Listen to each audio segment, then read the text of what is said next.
bahawa sujud ini puncak ibadah, puncak, bahawa sujud ini adalah hakikat daripada ibadah. Jamaah sekalian beserta para pendengar dimanapun berada yang dimuliakan Allah, kembali kita dalam ulasan singkat tentang ilmu tauhid, masih lanjutan nilai-nilai ketauhidan yang terkandung dalam pelaksanaan ibadah salat. Kita sudah masuk pada rukun sujud dalam solat. Pertama sekali kembali kita ingatkan bahawa sujud adalah salah satu rukun yang panjang dalam solat. Sujud merupakan salah satu rukun yang panjang dalam solat. Selain sujud ada ruku' dan qiyam atau berdiri. Itu 3 rukun yang panjang dalam solat: sujud, ruku', qiyam atau berdiri, atau sebaliknya qiyam, ruku', sujud. Selain daripada 3 ini, maka dianggap rukun yang pendek. Apa tujuan dibedakan antara rukun-rukun yang panjang dengan rukun-rukun yang pendek? Tujuannya agar ketika kita solat, itu waktu yang kita gunakan untuk melakukan rukun-rukun yang pendek dan rukun-rukun yang panjang itu hendaklah berbeda.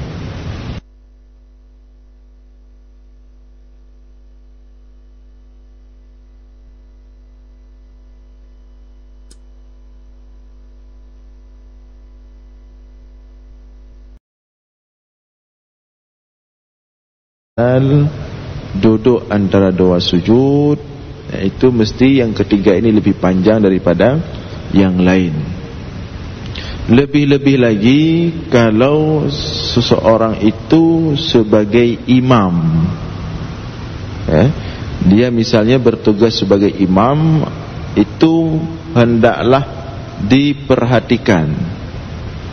Jangan sampai duduk antara 2 sujud itu lebih panjang, lebih lama daripada sujud. Itu menyalahi aturan. Jangan sampai i'tidal itu lebih panjang daripada ruku', karena itu menyalahi aturan. Jadi hendaklah diperhatikan rukun-rukun yang panjang ini lebih lama prosesnya daripada rukun-rukun yang pendek. Dan itu mesti dirasakan oleh imam itu sendiri atau oleh makmum. Maka dalam kitab Al-Mu'tamad fil Fiqh Syafi'i, itu pada ruku' kita disunatkan baca Subhana Rabbiyal Azimi wa bihamdi, dan pada sujud disunatkan membaca Subhana Rabbiyal A'la wa bihamdi. Itu disunatkan paling kurang kalau dia sebagai imam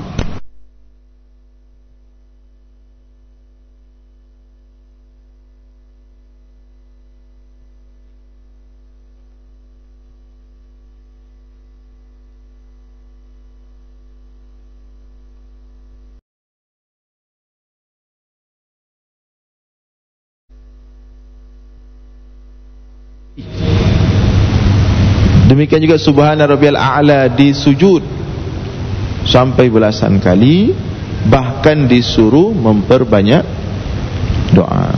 Itu kalau salat sendiri. Jadi itu harus diperhatikan, karena itu harus ada beda rukun yang panjang dengan rukun yang pendek.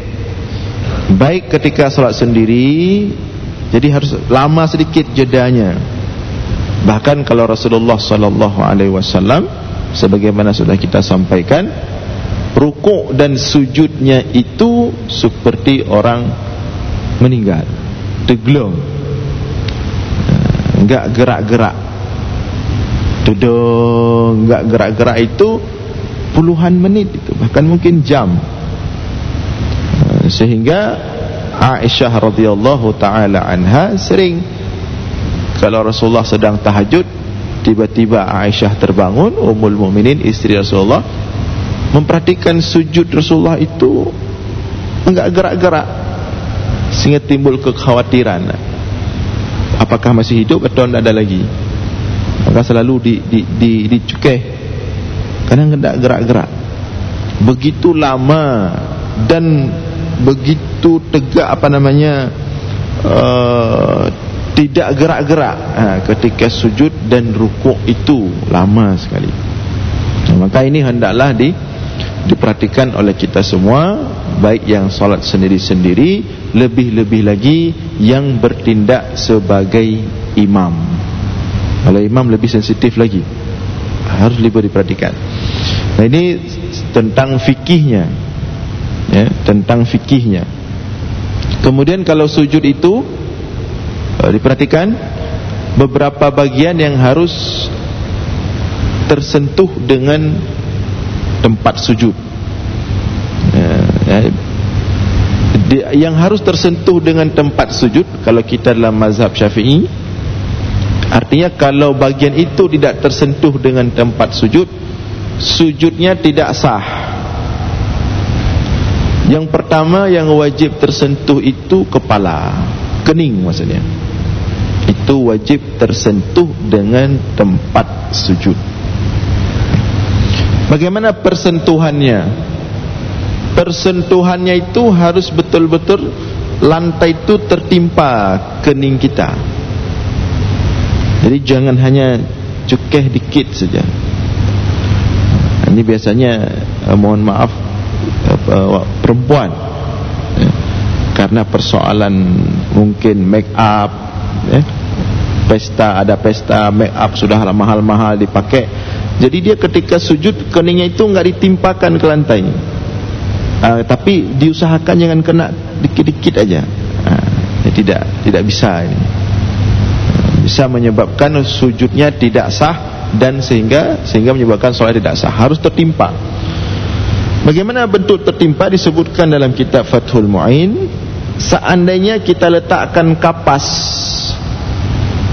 maka kapas itu menyatu dengan kening dan lantai.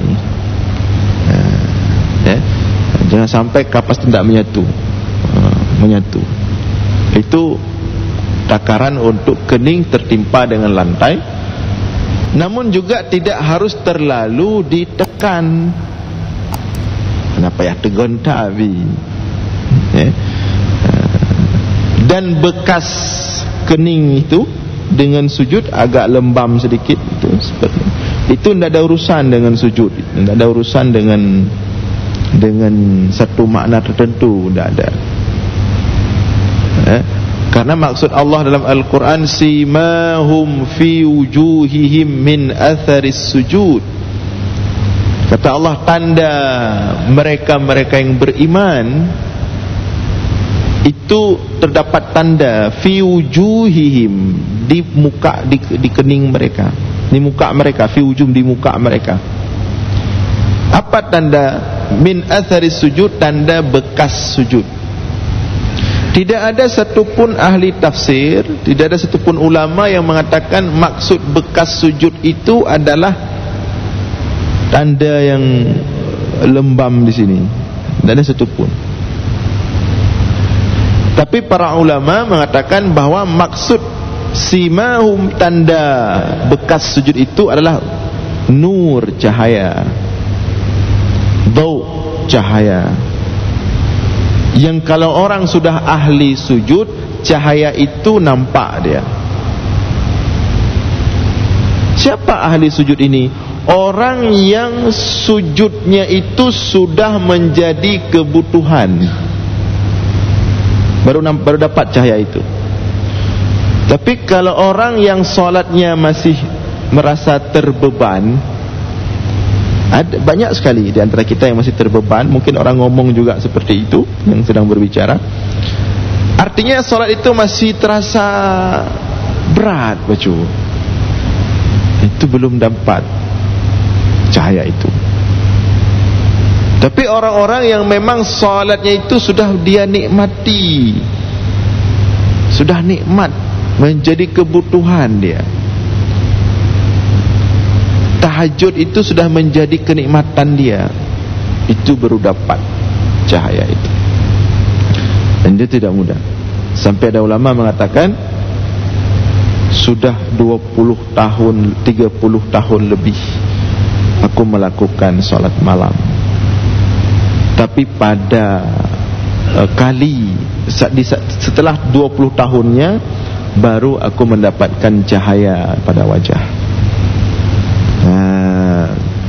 Jadi simahum fi wujuhim, tanda sujud itu yang ternampak pada wajah bukan lembam di sini, bukan, tapi lebih kepada cahaya. Bahkan kalau terdapat lembam ini mungkin harus kita cek juga kondisi kulit kita, atau ada kondisi darah yang kurang ini. Jadi jangan kemudian terlalu pede begitu nak lihat di kaca ada nampak itu, ini kayaknya ini nampak tanda surga ini. Itu bisa di persoalan kesehatan. Tadi kita cek, termasuk saya yang ngomong juga, yang sedang berbicara, mungkin ada persoalan kulit. Ada orang yang kulitnya terlalu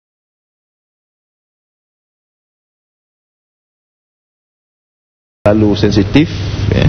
Ketika sering bergesek, tertekan itu langsung menampakkan tanda. Tapi ada orang-orang yang memang kesehatannya bagus, sampai tua dia orang soleh, orang yang sangat taat, gak pernah tinggal sholat, sampai tua ini tetap bersih, gak ada tanda apa-apa, tapi cahaya tetap, karena dia ahli sholat, ahli sujud. Nah, jadi itu anggota pertama, kening. Kemudian berikutnya yang harus terkena tempat sujud itu adalah dua telapak tangan, ya, dua telapak tangan. Kalau salah satunya tidak terkena tempat sujud, maka sujud tidak sah. Coba diperhatikan, seandainya kita sujud, begitu kita sujud tiba-tiba ada nyamuk berdiri di punggung kita, maka kita sujudlah dengan satu telapak tangan. Kemudian kita menggaruk ke belakang, ada nyamuk, yang satu enggak sujud. Kemudian kita bangun ke duduk antara dua sujud, dan yang satu ini tidak menyentuh tempat sujud, maka sujud seperti itu tidak sah. Itu hendak diperhatikan. Atau misalnya begitu sujud, satu tangan sujud, yang satu lagi menggaruk-garuk di pipi atau di wajah gatal, kemudian bangun lagi sehingga satu anggota tangan tidak sujud. Nah, ini juga sujud tidak sah, ya. Itu telapak tangan. Kemudian berikutnya yang harus sujud itu adalah dua lutut, harus terkena tempat sujud, tidak boleh melayang. Kemudian yang terakhir, ini yang sering bermasalah kita lihat di kita, ya, itu kaki, dua telapak kaki. Nah, ini dua telapak kaki kalau bergantung seperti ini tidak sah sujudnya. Ini umpama kaki, ya. Kalau enggak menyentuh seperti ini sujud tidak sah. Dan ini banyak sekali menggantung atau turn. Ini tidak sah sujudnya, diperhatikan. Karena telapak kaki itu anggota bagian tubuh yang wajib terkena lantai ketika sujud. Kalau ini tergantung, terangkat, tidak sah sujud. Nah, bagaimana harus kenanya? Nah, di sini para ulama beda pendapat. Ada yang mengatakan bahwa harus ada bagian yang mengarah ke kiblat, seperti ini. Kalau semua nggak mungkin, karena kan nggak rata jari-jari itu. Tapi harus mengarah begini, ke arah kiblat. Ini dibayangkan kaki gitu, jari-jari kaki. Sebagai ulama yang mengatakan, masih dalam mazhab Syafi'i, cukup dengan tersentuh saja tegak begini, ini sudah sah sujud. Tapi yang sempurna mengarah ke kiblat. Cuman kan enggak semua bisa. Apalagi orang-orang sudah tua, kadang agak susah untuk gepe piloknya, gepe jihnya agak susah. Belum yang nana cemekam kadang susah.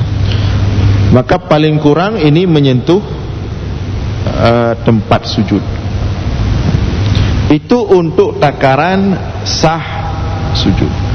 Adapun hidung, dalam kitab Syafi'i hidung sunat, kena tempat sujud. Kalau tidak kena pun tempat sujud, sujud tetap sah. Itu kalau hidung.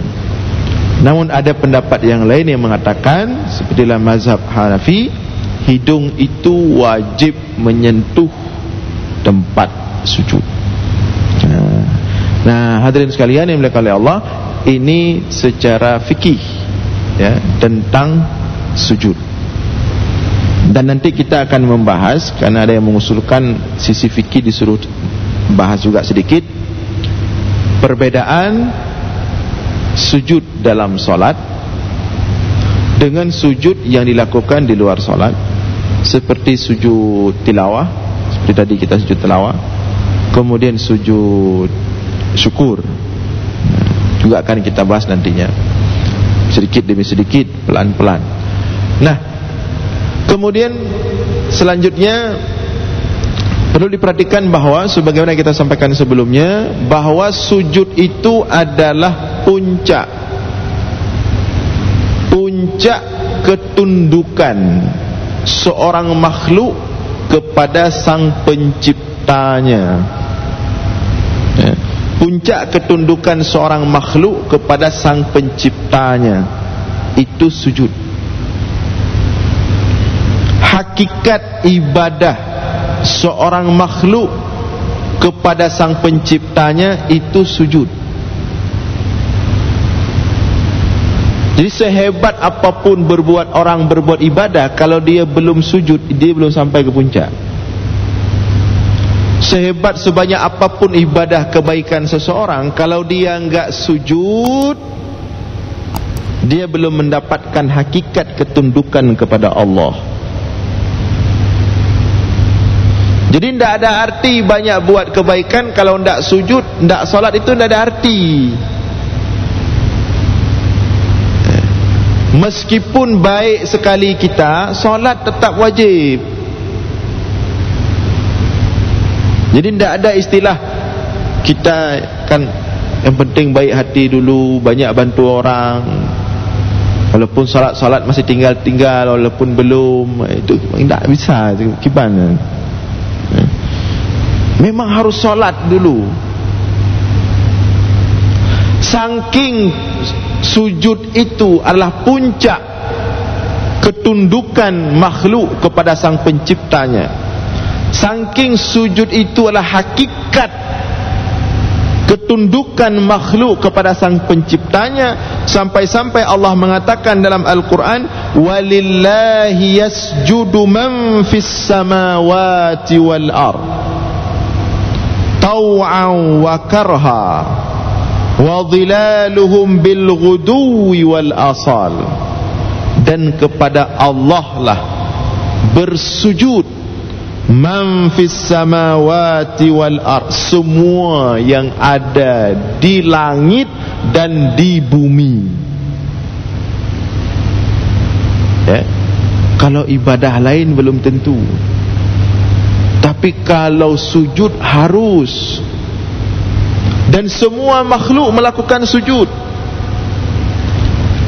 baik tau'an secara patuh zahir dan batin, dia sujud, wa karha baik secara terpaksa. Apa makna sujud secara terpaksa? Ruh dia, batin dia itu tunduk kepada sang penciptanya, tapi zahirnya tidak mau sujud. Ini seperti kita katakan kepada orang-orang ateis, orang-orang yang tidak beragama, tidak bertuhan.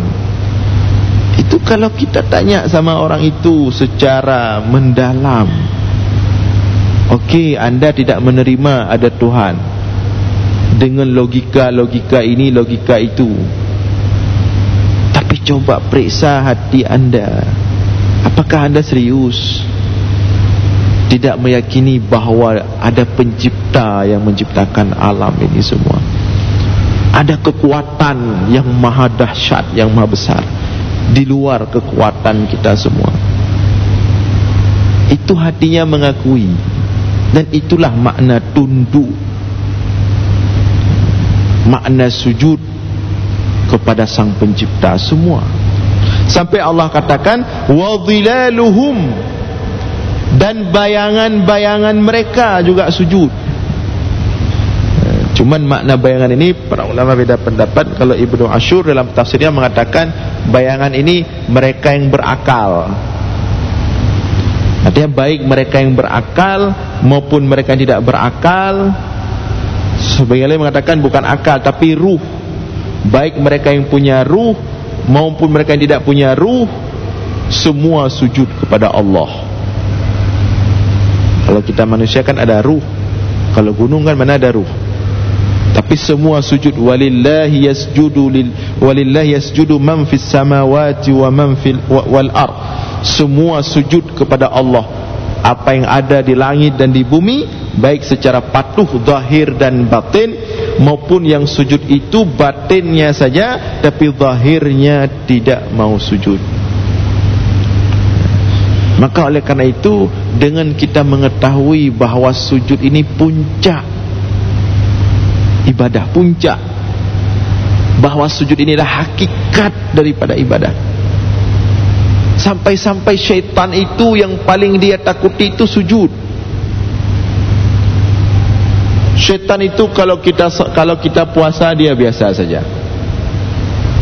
Ya. Iblis. Kalau kita buat kebaikan lain dia biasa saja. Tapi kata Rasulullah, ketika seorang hamba sujud itu terpental syaitan tu. Hai fikir, kalau yang lain kita baca Al-Quran, dia lebih ahli baca Al-Quran. Kalau kita buat kebaikan, dia lebih ahli buat kebaikan. Tapi begitu kita sujud irghaman li syayatin, itu terpental syaitan, ibapa syaitan. Maka disuruh lama-lama sujud itu untuk membuat syaitan itu betul-betul menyesal sekali dalam apa namanya. Kata syaitan, celaka diriku, celaka diriku. Kata iblis, aku diperintahkan sujud, fa'abaitu, aku tidak mau. Sedangkan mereka semua diperintahkan sujud oleh Allah dan mereka serentak sujud semuanya. Ya. Jadi hendaklah kita memperbanyak sujud dan memperlama. Bila perlahan ni latih nyuk duk perbengih syaitan ya. Sujud betul-betul bengih. Karena itu yang paling, kalau ibadah yang lain, sejarah iblis lebih tinggi ibadah, bahkan setingkat malaikat lebih lagi. Tapi persoalan mereka hanya sujud saja. Ketika diperintahkan sujud, mereka enggan. Nah, ketika mereka melihat kita sujud, ini membuat mereka terpental, membuat mereka sangat menyesal. Jadi perbanyaklah kita sujud kepada Allah dan memperlama sujud kita kepada Allah. Kalau mana ada tepu baca, apa dah baca lah, macam sujud-sujud mentang, subuh tengok dalam tempat sujud, dicari bacaan-bacaannya, doa-doa. Maka dikatakan doa apa saja boleh masuk dalam sujud. Itu perintah Rasulullah. Wa ammar ruku' fa'akthiru fihi minat tasbih. Adapun ruku' perbanyaklah tasbih. Wa ammas sujud fa'akthiru fihi minat doa. Adapun sujud perbanyaklah di dalamnya berdoa, bertrip. Dan sangat sehat sekali. Oksigen semua, darah mengalir lancar ke kepala. Tapi baik tanitnya sujud memang betul-betul tunduk kepada Allah. Ya. Jadi itu perlu diperhatikan bahawa sujud itu hakikat Dan puncak daripada ibadah seorang hamba kepada Allah, seorang makhluk kepada Allah, dan sujud karena dialah puncak, maka semua yang ada di alam ini sujud kepada Allah, maka janganlah kita menjadi orang-orang yang enggan sujud kepada Allah. Dia bersemangat dah sujud, bersiap, bergap, menyujud dah protes imam menyo bagah-bagah tak sujud. Saking semangatnya bertrip ecuk dia, kamu kena sujud kepada Allah. Jadi demikian hadirin sekalian, tentang di antara hal-hal yang perlu kita bahas tentang tata cara atau hikmah atau hakikat daripada sujud kepada Allah. InsyaAllah kita lanjutkan kembali masih masalah sujud di pertemuan subuh Jumaat mendatang. Demikian, mudah-mudahan ada manfaat. Aqulu qawli hadza wa astaghfirullah li wa lakum. Wassalamualaikum warahmatullahi wabarakatuh.